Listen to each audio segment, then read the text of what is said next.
Γεια σας παιδιά, σε αυτό το βίντεο θα σας δείξω λίγο τη βασική ιδέα και όλο το concept πίσω από το Raspberry Pi laptop που φτιάχνω, όπως και γιατί χρησιμοποιώ κάποια πράγματα όπως τα χρησιμοποιώ και γενικά πώς θα συνδεθούν όλα μεταξύ τους. Αυτά εδώ που βλέπετε είναι τα περισσότερα εξαρτήματα που θα χρειαστώ, κάποια λείπουν βασικά και ναι, θα σας εξηγήσω ένα-ένα τι είναι και πώς θα συνδεθούν μεταξύ τους και γιατί θα τα κάνω όπως θα τα κάνω.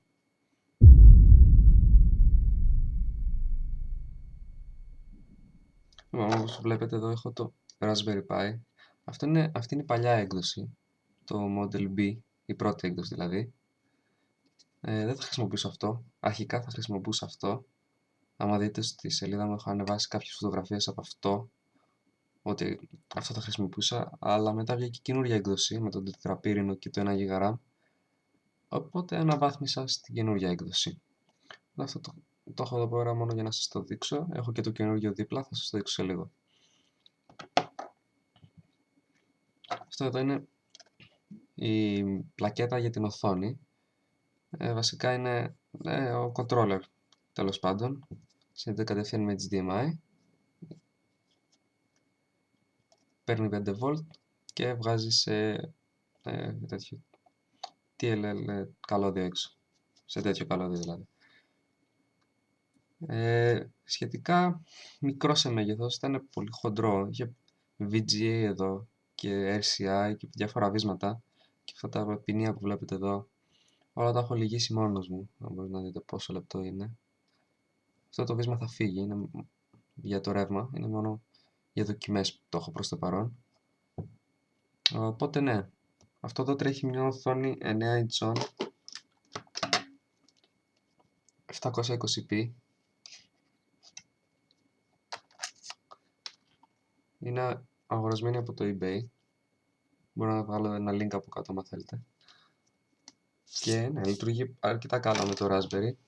Η ανάλυση του δεν υποστηρίζεται 100%, αλλά υπάρχουν στο forum του Raspberry Pi υπάρχει κάποιο κόλπο για να λειτουργήσει. Λειτουργεί, οπότε είμαστε καλά. Αυτό δεν είναι ένας adapterας γιατί χρησιμοποιεί διαφορετικό καλώδιο η οθόνη και ο adapterας εδώ πέρα, οπότε είναι σαν μετατροπές βασικά.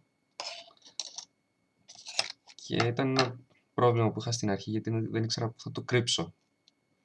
Γιατί μπορώ να το κρύψω πίσω από την οθόνη. Το συνδέσω εδώ, βλέπετε πόσο μεγαλώνει σε μήκος. Εγώ ήθελα να είναι από εδώ κατευθείαν στην οθόνη. Τώρα μεγαλώνει και έχω και το καλώδιο της οθόνης από αυτή τη μεριά. Αλλά νομίζω ότι το έχω σκεφτεί πως θα γίνει. Δείξω σε λίγο. Αυτό είναι ένα USB hub και card reader. Είχε και τις άλλες τις θύρες εδώ. Κάτι άλλες θύρες παλιές, δεν θυμάμαι τώρα πώς λέγονται. Δεν τις χρησιμοποιώ. Άφησα μόνο την microSD και την SD. Και είναι και hub. Αυτό το χρησιμοποιούσα αυτό με το παλιό το Raspberry Pi, γιατί δεν είχα πολλές θύρες USB. Και χρειαζόμουν τουλάχιστον 4. 3 για ποντίκι, πληκτρολόγιο και Wi-Fi και μία για να στήσω το hub, το εξωτερικό, το οποίο θα είναι αυτό.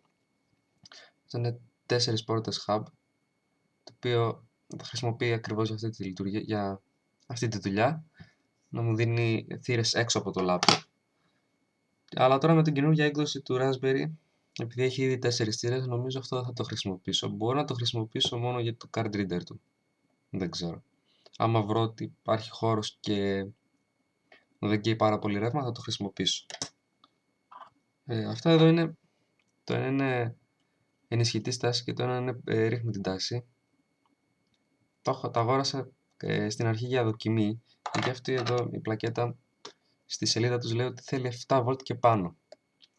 Όλο το project θα λειτουργεί με 5V και με κάποιες δοκιμές που είχα κάνει εγώ στην αρχή με 5V δεν λειτουργούσε. Και γι' αυτό πήρα έναν ενισχυτή για να ανεβάσω τα 5V στα 7 τουλάχιστον που χρειάζεται. Αλλά μετά είδα ότι λειτουργεί με 5V. Δεν ξέρω μήπως κάτι πείραξα όταν ξεκολλάγα πράγματα. Δεν έχω ιδέα, αλλά λειτουργεί τώρα με 5V. Οπότε θα λειτουργήσει με 5V και αυτά εδώ μπορώ να τα βγάλω τελείως από το project γιατί δεν θα χρησιμοποιηθούν. Αυτό είναι ένας μικρός ενισχυτής για τον ήχο. Δεν εστιάζει, ωραία. Νομίζω είναι 5 W ανά κανάλι, 5 W σύνολο. Κάτι τέτοιο. Τα ηχεία μου είναι αυτά εδώ, ψήρες. Είναι από παλιό λάπτοπ. Και είναι, νομίζω, πόσο είναι? 2 W. Το καθένα είναι 2 W. Οπότε αυτό εδώ θα έχει αρκετή δύναμη για να τα λειτουργήσει. Τα έχω δοκιμάσει. Όχι τίποτα τρελό στον ήχο, αλλά από το τίποτα κάτι είναι και αυτό. Αυτό εδώ είναι τέτοιο. Για να κατεβάζω την τάση. Το πήρα στην αρχή για το Raspberry Pi το αρχικό, το παλιό. Γιατί ο μετατροπιάς που χρησιμοποιεί και πάρα πολύ ρεύμα σε θερμότητα.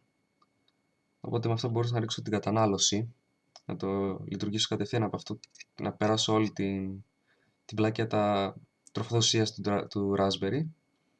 Αλλά το καινούργιο Raspberry Pi χρησιμοποιεί την ίδια τεχνολογία που χρησιμοποιεί αυτό, δηλαδή switching regulator, ανοιγοκλίνει αντί να είναι σταθερό και να ρίχνει όλο το παραπάνω ρεύμα σε θερμότητα. Οπότε ναι, και αυτό δεν θα χρησιμοποιηθεί. Μπορεί να χρησιμοποιηθεί στο hub, άμα μπορώ να το κάνω με 3,3 V. Δεν ξέρω.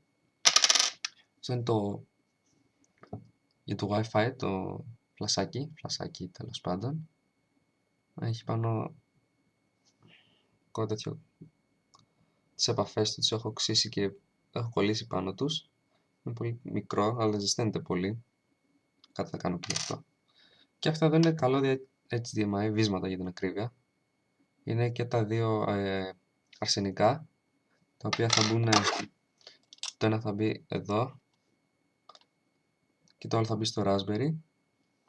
Για να κάνω τη σύνδεση μεταξύ του, γιατί το HDMI, άμα έχετε HDMI στο σπίτι σας, οτιδήποτε τέλος πάντων, ξέρετε ότι είναι τεράστιο το καλώδιο τους και το βίσματος. Δεν έχω χώρο για να βάλω μεγάλο HDMI, οπότε έπρεπε κάπως να βρω μια λύση. Η μόνη λύση ήταν ή να φτιάξω δικό μου HDMI καλώδιο ή να χρησιμοποιήσω το RCI, το οποίο το δοκίμασα και η ποιότητα ήταν απλά άθλια. Ναι, μόλις το δοκίμασα αμέσως είπα όχι, HDMI, κατευθείαν HDMI. Αυτή είναι η θύρα Ethernet, την οποία έβγαλα από το Raspberry το καινούριο. Και αυτή θα είναι η μπαταρία μου. Μπορώ να αναγνωρίζετε το λόγο. Xiaomi. Δεν έχω ιδέα πώς διαβάζεται στα ελληνικά. Έχω ακούσει να τη διαβάζω και με τις δύο προφορές. Αυτή είναι η μπαταρία των 10.300 mAh. Βγάζει... Ναι, την έχω ανοίξει. Μπορεί να φορτίσει με 5V 2A και μπορεί να βγάλει 5V 2A. Τώρα δεν μπορείτε να δείτε γιατί έχει πάρα πολύ φως. Βλέπετε, είναι λίγο φορτισμένη. Θέλει φόρτισμα.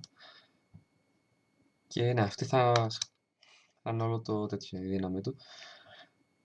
Έτσι είναι από κάτω. Έχει μέσα 4 μπαταρίες λιθίου. Είναι συνδεμένες παράλληλα. Και επειδή δεν έχω βρει κάποιο τρόπο να βάλω τις μπαταρίες έτσι μέσα, θα πρέπει να τις χωρίσω στα 2, δηλαδή 2 πακέτα των 2. Οπότε θα τις κόψω τη σύνδεσή τους παράλληλα εδώ πέρα και στα 2, και από τη μία μεριά και από την άλλη. Και μετά τα θέσω παράλληλα κατευθείαν στην πλακέτα που είναι κάτω από αυτό. Για να τις βάλω στις άκρες, θα σας δείξω σε λίγο πώς το σκέφτομαι να βγει σαν λάπτοπ. Οπότε ναι. Λοιπόν, αυτό είναι το Raspberry Pi το 2, καινούργια έκδοση. Βλέπετε και τη RAM από κάτω. Και έχω βγάλει την θύρα Ethernet, τη USB. Το βίσμα εδώ πέρα που έχει για την οθόνη. Θα φύγουν και αυτά τα βίσματα κάποτε, όπως και όλα τα GPIO που χτυπάνε με το πληκτρολόγιο. Θα φύγουν στα πλάγια κάποτε, όταν δεν βαριέμαι θα κάτσω να το κάνω. Έχω συνδεμένο προς το παρόν που βλέπετε το πληκτρολόγιο, κατευθείαν με USB. Με το πληκτρολόγιο Δεν είναι τίποτα σπουδαίο. Απλό το πληκτρολόγιο, κανένα σπαστικό ήχο όταν το πατάς. Ναι, είναι σαν τα πληκτρολόγια από τα laptop. Απλή πλακέτα, κατευθείαν σε USB. Αυτά τα πληκτρολόγια μπορείτε να τα βρείτε, είναι στο eBay. Πουλάνε κάτι βάσεις για tablet. Δηλαδή μπαίνει το tablet και αυτό συνδέεται με USB στο tablet για να έχεις πληκτρολόγιο πάνω στο tablet. Το ίδιο πληκτρολόγιο μπορεί να το χρησιμοποιήσεις και με οποιαδήποτε άλλη θύρα USB. Το οποίο έκανα και το έχω δοκιμάσει, γι' αυτό είναι συνδεμένο και λειτουργεί κανονικά. Ωραία. Να εξηγήσω λίγο πώς θα συνδεθούν κάποια πράγματα. Το Facebook θα μας πάει στα νεύρα εδώ.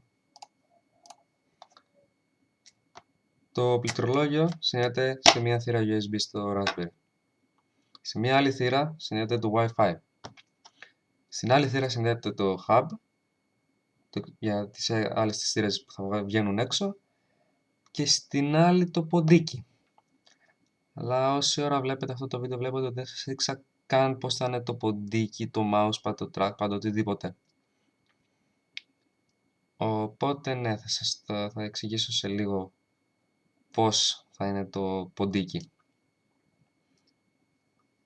Επίσης ένα ωραίο καλό που έχει το καινούργιο το Raspberry, έχει τέτοια test points από κάτω. Δεν ξέρω αν φαίνεται, μπορώ να βάλω μια φωτογραφία εδώ να δείτε. Κάτω από τη θύρα την micro USB έχει δύο test points, τα οποία τα μέτρησα το πολύμετρό μου και είναι κατευθείαν από τη είσοδος της τάσης, κατευθείαν από εδώ πέρα. Και στην παλιά έκδοση του Raspberry είχε test points για να μετρήσει την τάση, αλλά ήταν μετά την ασφάλεια. Η ασφάλεια είναι εδώ κάτω, αυτό εδώ. Ήταν μετά την ασφάλεια. Εδώ πέρα δεν φαίνεται να είναι μετά την ασφάλεια, γιατί μέτρησα την αντίσταση και η ασφάλεια βάζει κάποια αντίσταση. Η αντίσταση είναι πιο μικρή πριν την ασφάλεια από ότι μετά την ασφάλεια και είχα την ίδια αντίσταση, τη μικρή αντίσταση και στο test point, οπότε λογικά είναι πριν το test point. Εύχομαι. Έτσι κι αλλιώς θα έχει έξτρα ασφάλεια, έξτρα ασφάλεια το laptop ολόκληρο και έχει και η μπαταρία μόνη της ασφάλεια, οπότε ελπίζω να μην έχω κάποιο πρόβλημα.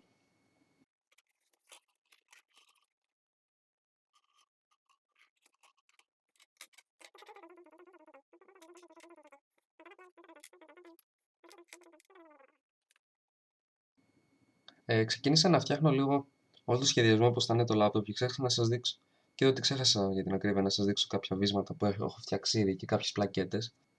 Αυτή είναι μια θηλυκή θύρα HDMI, η οποία θα συνδεθεί σε σειρά με την θύρα HDMI από την οθόνη. Αυτή είναι η πλακέτα της οθόνης, δεν είναι ενωμένα. Οπότε όταν θέλω να χρησιμοποιήσω εξωτερική οθόνη, μπορώ να τη συνδέσω κατευθείαν εδώ και θα έχω διακόπτη, η οποία θα απενεργοποιεί κατευθείαν, τελείως δηλαδή, αυτή την πλακέτα για την οθόνη. Οπότε το σήμα θα πηγαίνει κατευθείαν από εδώ και από εδώ θα βγαίνει έξω και δεν θα χρησιμοποιείται από την οθόνη και θεωρητικά δεν θα έχει κανένα πρόβλημα. Δεν το έχω δοκιμάσει για το πόσα πολλά καλώδιάκια είναι. Την έχω ασφαλίσει κιόλας. Και επίσης δεν σας έδειξα αυτό εδώ, το ρυθμιστή για την ένταση. Τίποτα σπουδαίο. Απλά το έχω έτοιμο, ας πούμε, με καλώδια. Και μια πλακέτα που έπρεπε να σας την έχω δείξει εδώ και πόση ώρα, αλλά δεν την έδειξα. Αυτή εδώ είναι μια πλακέτα, έχει ένα τρανζίστορ και δύο αντιστάσεις και ένα relay. Αυτό που θα κάνει βασικά είναι να ανοιγοκλίνει το Raspberry, το laptop γενικά, γιατί όταν κλείνεις το Raspberry Pi, μέσα από το λειτουργικό δηλαδή, όποιος το έχει κλείσει, δεν κλείνει το Raspberry. Απλά μπαίνει σε μια λειτουργία και καλά ύπνου, αλλά δεν κλείνει, οπότε τίποτα δεν κλείνει. Μόνος τρόπος για να το κλείσει είναι να το ξεσυνέσει τελείως από το ρεύμα. Το ίδιο και η οθόνη. Η οθόνη κλείνει μέχρι ένα σημείο, αλλά πάλι και η ρεύμα. Με αυτό το relay, το σχεδιάγραμμα για αυτή την πλακέτα θα το έχω κάτω. Δεν είναι δικό μου σχεδιάγραμμα, αλλά το δοκίμασα και λειτουργεί και με το καινούργιο του Raspberry. Αυτό που κάνει βασικά είναι, έχει ένα relay και κλείνει τελείως το ρεύμα. Μόλις πατήσω το κουμπί εδώ, αυτό είναι κουμπί, δεν ξέρω αν φαίνεται, φαίνεται λογικά και ακούγεται. Μόλις πατήσω το κουμπί ανοίγει το relay, περνάει ρεύμα και περνάει ρεύμα και ανοίγει το Raspberry. Εν τω μεταξύ, όσο περνάει το ρεύμα, στο Raspberry υπάρχει ένα pin το οποίο βγάζει 3,3V. Νομίζω είναι το τέταρτο από εδώ, δεν θυμάμαι πώς λέγεται. Σαν ονομασία δηλαδή, θα το γράψω κάπου. Το οποίο μόλις ανοίξει το Raspberry Pi τρέχει στα 3V. Οπότε μόλις είναι συνδεμένο ένα καλώδιο, αυτό εδώ το καλώδιο για την ακρίβεια, είναι συνδεμένο σε αυτό το pin. Μόλις αυτό είναι στα 3V, το τρανζίστορ μείνει από μόνο το ανοιχτό και δεν χρειάζεται να το... Για την ακρίβεια κλείνει, δεν μείνει ανοιχτό, κλείνει και δεν χρειάζεται να πατάω το κουμπί. Οπότε τρέχει κανονικά το σύστημα. Μέχρι να το κλείσω. Μόλις κλείσει το Raspberry Pi, αυτό το pin πέφτει στα 0V. Μόλις πέσει αυτό στα 0V, το τρανζίστορ κλείνει ή ανοίγει, ναι. Και το relay κλείνει και όλο το σύστημα κλείνει τελείως, αποσυνδέεται τελείως από την μπαταρία. Αυτή είναι η βασική του λειτουργία. Θα έχω πιο πολλές λεπτομέρειες κάπου, άμα θέλετε να δείτε πώς το έφτιαξα αυτό.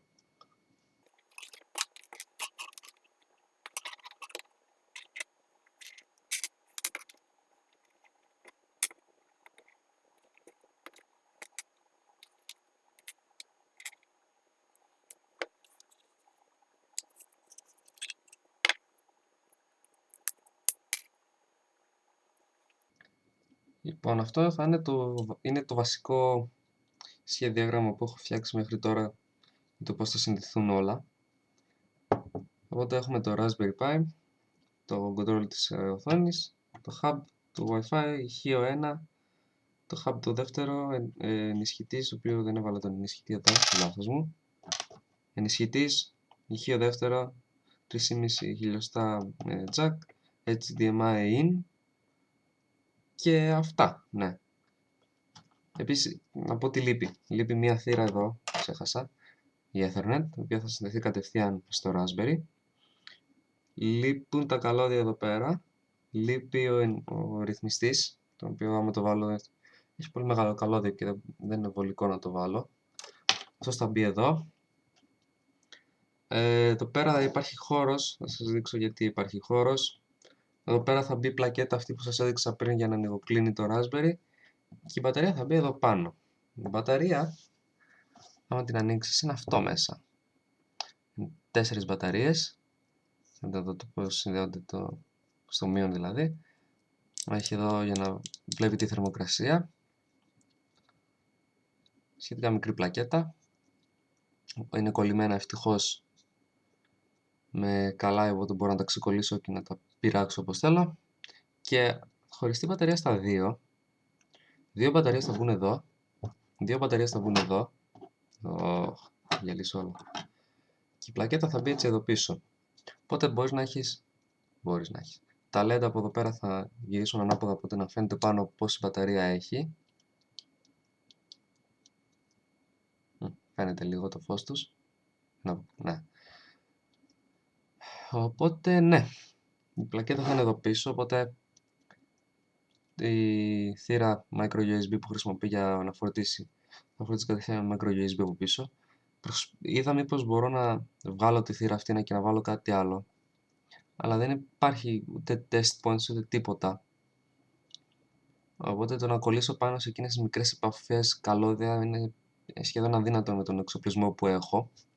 Οπότε θα πάω με την εύκολη λύση και θα το φορτίζω με microUSB κατευθείαν. Σκέφτομαι να αφήσω και τη θύρα αυτή να εδώ, έτσι ώστε άμα είναι κλειστό το λάπτοπ να μπορεί να τη χρησιμοποιήσει για να φορτίσει το κινητό σου. Δεν ξέρω. Δεν έχω αποφασίσει ακόμα. Μια δοκιμασία τέλος πάντων που αντιμετωπίζω τώρα έτσι, με αυτό το project είναι το πώς θα φορτίζει το λάπτοπ και θα χρησιμοποιείται ταυτόχρονα. Η μπαταρία μου έχει δυνατότητα να φορτίζει και να βγάζει ρεύμα ταυτόχρονα, αλλά μόλις συνδέσω κάτι, το ρεύμα από το 5V η έξοδος κόβεται για ένα δεύτερο. Σε αυτό το δεύτερο θα κλείσει το Raspberry Pi και όλο το laptop. Το ίδιο γίνεται και όταν ξεσυνδέεις την θύρα που φορτίζει, δηλαδή το βίσμα που φορτίζει. Για ένα δεύτερο που το κλείνει η έξοδος και ξανανοίγει. Σκέφτηκα να χρησιμοποιήσω κάποιο είδους πυκνωτή και... Ναι, αλλά δεν έχω χώρο πρώτα απ' όλα για να βάλω πυκνωτές μεγάλους, γιατί ένα δευτερόλεπτο δεν είναι λίγο και τραβάνε όλα αυτά μαζί περίπου ένα ακόμα κάτι αμπέρ. Οπότε και ένα δευτερόλεπτο πρέπει κάπως να τα κρατήσω ανοιχτά. Και αυτό που σκέφτηκα είναι να έχω ένα εξτρά καλώδιο με τέτοιο βίσμα, το οποίο το κεντρικός πόλος είναι κατευθείαν συνδεμένος και μέσα έχει σαν διακόπτη, οπότε χωρίς να βάλω τίποτα είναι πατημένος. Μόλις θέσω κάτι ξεσυνδέεται. Οπότε θα το έχω έτσι ώστε... Συγγνώμη για το θόρυβο. Ναι. Έτσι ώστε μόλις συνδέω... Πρώτα θα συνδέω εκείνο το βίσμα, το οποίο θα ξεσυνδέει την μπαταρία από όλο το λάπτοπ και θα δίνω άλλη τροφοδοσία εγώ 5V. Αυτή η διαδικασία μου μέχρι να το βάλει στο βίσμα είναι πολύ λίγο. Δεν κρατάει πάρα πολύ ώρα αποσυνδεμένο και άμα γίνει πολύ γρήγορα είναι σχεδόν καθόλου. Το δοκίμασα και δεν έκλεισε. Όταν το κάνω αργά κλείνει. Αν το βάλω γρήγορα το βίσμα δεν κλείνει. Οπότε σκέφτομαι να χρησιμοποιήσω αυτό. Δηλαδή πρώτα βάζεις αυτό το βίσμα και μετά το βίσμα για να φορτίσει μπαταρία και όταν θέλεις να κλείσεις, να τα ξεσυνδέσεις, βγάζεις πρώτα το βίσμα της μπαταρίας και μετά αυτό το βίσμα. Για να μην κοπεί ποτέ το ρεύμα. Πρέπει να το δοκιμάσω, δεν το έχω κάνει πλήρη δοκιμή όπως θα την ήθελα. Και το τελευταίο πράγμα που λέω σε όλη την ώρα του βίντεο αλλά δεν είπα ακόμα είναι το ποντίκι. Έψαξα να χρησιμοποιήσω με κάποιο τρόπο mousepad, αυτά που χρησιμοποιούν όλα τα laptop. Όχι mousepad, βλακεία. Touchpad, ναι. Έψαξα όλο το internet να βρω touchpad, ίδιο με αυτό που έχουν τα laptop.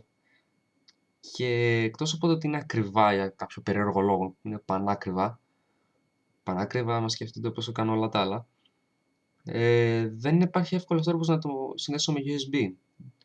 Έχει κάποια μοντέλα που χρησιμοποιούν PS2, την παλιά τη θύρα την πράσινη, οπότε θα χρειαστώ από εκείνη μετατροπή σε USB και δεν μπορώ να χρησιμοποιήσω τον απλό τον adapter, χρειάζομαι active adapter για να κάνει τη μετατροπή, κανονική μετατροπή και δεν είναι απλά διαφορετικά τα pin. Και θα με κοστίσει και εκείνο παραπάνω, οπότε η λύση μου ήταν να χρησιμοποιήσω ένα Arduino, το οποίο θα συνδεθεί μέσω USB και θα χρησιμοποιήσω ένα αναλογικό για ποντίκι. Ξέρω, ακούγεται λίγο περίεργο, προσπάθησα να χρησιμοποιήσω trackball, εκείνα τα trackball που έχει για τα κινητά BlackBerry, αλλά δεν μπορώ να βρω πουθενά και όσα βρίσκω δεν μπορώ να βρω κάποια βιβλιοθήκη, κάτι για να προγραμματίσω το Arduino να λειτουργήσει. Οπότε θα χρησιμοποιήσω αναλογικό, όχι το μεγάλο τον αναλογικό, εκείνο που έχει το PSP ή το 3DS το καινούριο, που είναι flat. Οπότε ναι, εκείνο θα είναι το ποντίκι και από κάτω θα έχει τα κουμπιά για αριστερό και δεξί κλικ. Δεν το έχω δοκιμάσει σαν ιδέα, περιμένω ακόμα το Arduino. Άμα δεν είναι καθόλου βολικό, μπορεί να ψάξω να βρω τέτοιο trackball και να χρησιμοποιήσω εκείνο το μικρό το trackball. Αλλιώς μόνο εξωτερικό ποντίκι, γιατί δεν... Το να βρω ένα touchpad δηλαδή, που να μπορέσω να το συνδέσω κατευθείαν με USB είναι λίγο αδύνατον, όπως έχω ψάξει τουλάχιστον. Άμα υπάρχει touchpad που συνδέεται κατευθείαν με USB, κάποιος να μου το πει, γιατί δεν ξέρω κανένα. Οπότε ναι, αυτό είναι το Raspberry Pi laptop. Αυτό είναι το πληκτρολόγιο το οποίο θα πάει από πάνω. Και αυτή είναι η οθόνη η οποία θα πάει από πάνω. Και θα ανοιγοκλίνει. Ακόμα δεν έχω βρει πώς θα ανοιγοκλίνει, δεν έχω βρει πώς θα φτιαχτεί το περίβλημα, τίποτα. Άμα βρω κάποια ιδέα και έχω κάτι, θα σας το δείξω.